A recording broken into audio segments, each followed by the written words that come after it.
6월 21일 수요일 아침 말씀과 함께 주님과 함께하는 기쁨 참 매일 묵상. 오늘 말씀은 로마서 12장 1절에서 8절까지의 말씀입니다. 바울 사도는 먼저 너희 몸을 하나님이 기뻐하시는 거룩한 산 제물로 드리라고 말씀합니다. 이러한 영적 예배를 권할 때 바울 사도는 그들을 향해서 형제들아 라고 부르고 있습니다. 유대인과 이방인이 어우러진 교회, 어쩌면 보이지 않는 다툼, 서로 간에 얽히고 설킨 관계 가운데 있었던 그들을 향해서 형제들아 라고 부르고 있다는 사실을 기억하십시오. 이제 그리스도 안에서 함께 공동체를 세워나가야 되는 형제들이라는 사실을 그들에게 각인시켜주고 있습니다. 그리고 하나님의 모든 자비하심들로 권한다고 말합니다. 하나님의 자비, 하나님의 은혜, 무엇입니까? 우리가 지금까지 살펴보았던 1장에서 11장까지의 내용입니다.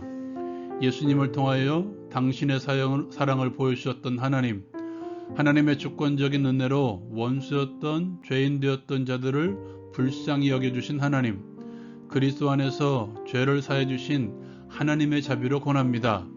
너희 몸들을 하나님께서 기뻐하시는 거룩한 산 제사로 드리는 것이 교회 공동체가 드려야 되는 영적 예배라고 말합니다. 영적 예배에 대한 바울 사도의 말은 계속됩니다. 영적 예배를 드리기 위해서 필요한 것은 이 세대를 본받지 않는 것이며 오직 마음을 새롭게 함으로 변화를 받아서 하나님의 선하시고 기뻐하시고 온전하신 뜻이 무엇인지 분별하라고 말씀하고 있습니다. 이제 바울 사도는 공동체를 향해서 권면합니다. 생각할 그 이상의 생각을 품지 말라고 먼저 말합니다. 그리고 하나님께서 각 사람에게 나누어 주신 믿음의 분량대로 지혜롭게 생각하라고 말씀합니다. 하나님께서는 공동체를 이루기 위해서 많은 지체들을 허락하셨습니다. 우리 몸의 지체들의 기능이 다르듯이 공동체를 이루고 있는 성도들의 모습도 다양합니다. 그 다양한 모습으로 우리는 한 몸 되기를 힘써야 합니다. 또한 하나님께서는 한 몸을 이루게 하기 위해서 각기 다른 은사들을 허락하셨습니다. 그 은사들을 지혜롭게 믿음의 분량대로 생각할 그 이상의 생각을 품지 말고 행하라는 것입니다. 각기 받은 은사대로 예언하는 일이면 믿음의 분수대로, 섬기는 일이면 섬기는 일로, 가르치는 자면 가르치는 일로, 위로하는 자면 위로하는 일로, 구제하는 자는 성실함으로, 다스리는 자는 부지런함으로, 긍휼을 베푸는 자는 즐거움으로 하라고 말씀하고 있습니다. 우리가 드려야 되는 예배를 영적 예배라고 말씀하고 있는데요. 영적이라는 말은 로기코스라는 말로 말하다라는 레고라는 단어에서 출발합니다. 이 단어에서 우리가 잘 아는 로고스라는 말이 나왔습니다. 말씀, 원리라는 뜻입니다. 로기코스는 합리적인, 합당한, 이치에 맞는 이라는 의미가 있습니다. 영적 예배란 합리적인 예배, 이치에 맞는 예배, 합당한 예배라는 말입니다. 이치에 맞는 예배를 드리라는 말의 의미를 알려면 너희 몸이라고 해석된 말의 의미를 분명히 알아야 됩니다. 정확한 해석은 너희의 몸들이라는 말입니다. 성경에서 몸이라는 단어는 교회를 지칭할 때에도 사용하고 각 개인의 몸을 지칭할 때에도 사용합니다. 몸이라는 단어를 교회로 해석할 때에는 너희의 몸들이라는 말을 교회를 이루고 있는 각 지체들, 각 개인들을 말합니다. 그렇다면 교회 공동체를 이루고 있는 성도 개개인들이 이치에 맞게 삶을 살라는 것입니다.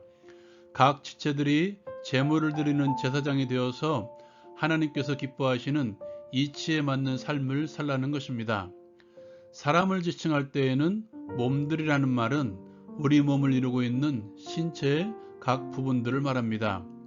그러면 이런 의미가 되겠죠. 내 손, 내 발, 내 눈, 내 귀 등 모든 신체의 부분들이 이치에 맞게 행동하는 것입니다.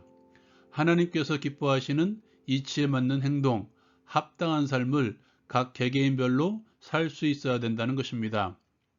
결국 영적 예배란 우리의 삶의 현장에서 교회를 이루고 있는 몸의 지체들로서 구별되게 하나님께서 기뻐하시는 삶을 살아가는 것이며, 우리의 몸들 각 부분들도 하나님의 뜻에 맞는 곳에 가며 하나님의 뜻에 맞는 것을 바라보며 살아가는 것입니다. 내 몸들을 또는 교회 공동체 지체들이 제사장이 되어 자신의 지체를, 공동체 지체들을 하나님께 드리는 삶을 살기 위해서는 이 세대를 본받지 않는 것입니다. 이 세대의 가장 큰 특징은 하나님 없는 삶입니다. 스스로 주인이 되는 삶을 살아갑니다. 이 말은 다음에 이어지는 마음을 새롭게 하는 것과 연결이 됩니다. 우리는 이미 1장에서 죄에 대해 나눌 때 죄란 하나님을 하나님으로 인정하지 않는 것이라고 말씀을 나누었습니다. 죄인들의 특징은 하나님이 없는 것입니다.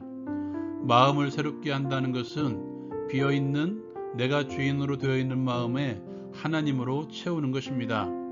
내 주인의 자리에 하나님으로 충만하게 채우는 것입니다. 그리고 그 자리에서 끊임없이 우리에게 말씀하시는 당신의 뜻을 분별하며 그 뜻대로 살아가는 것입니다. 이것이 영적 예배입니다. 그러므로 여러분, 우리만의 잔치를 벌이지 마십시오. 내가 살아가는 현장이 예배의 현장입니다. 거기에는 그리스도인만이 있는 것이 아니라 믿지 않는 자들도 있습니다. 그곳에서 함께 어우러져 하나님께서 계신 삶을 보여주는 것입니다. 하나님으로 채워진 삶의 모습을 믿지 않는 자들에게 보여주는 것입니다. 나 혼자 하기 힘들다면 서로 사랑과 선행을 격려할 수 있는 지체들과의 만남을 가지십시오. 하나님의 뜻을 분별하며 나눌 수 있는 동역자들과 함께 하십시오. 그리고 서로의 삶을 격려해 주십시오. 서로의 삶을 도와주십시오. 두 번째로 나누고 싶은 것은 마땅히 생각할 그 이상의 생각을 품지 말라는 것입니다. 스스로를 높게 평가하거나 낮게 평가하지 말라는 것입니다. 교회 안에서는 높고 낮음의 계급이 없습니다. 하나님 앞에서는 늘 겸손하되 사람들 앞에서는 하나님의 자녀로서 자신 있게 서 계십시오. 나 자신을 높이며 서 있는 것이 아니라 하나님을 높이며 그 자리에 서 계십시오. 또한 공동체를 섬기게 하기 위해서 나에게 적합한 은사를 주셨다는 사실을 기억하십시오. 남과 비교하지 말라는 것입니다. 남의 떡이 커 보인다는 말이 있습니다. 하나님의 눈으로 바라보면 모두가 동일하게 보일 것입니다. 은사에는 높고 낮음이 없음을 기억하십시오. 또한 모두가 같은 일, 같은 은사를 가질 수 없습니다. 나에게 주신 은사에 맞게 공동체 지체들을 섬길 때 하나님께서는 나를 칭찬해 주실 것입니다.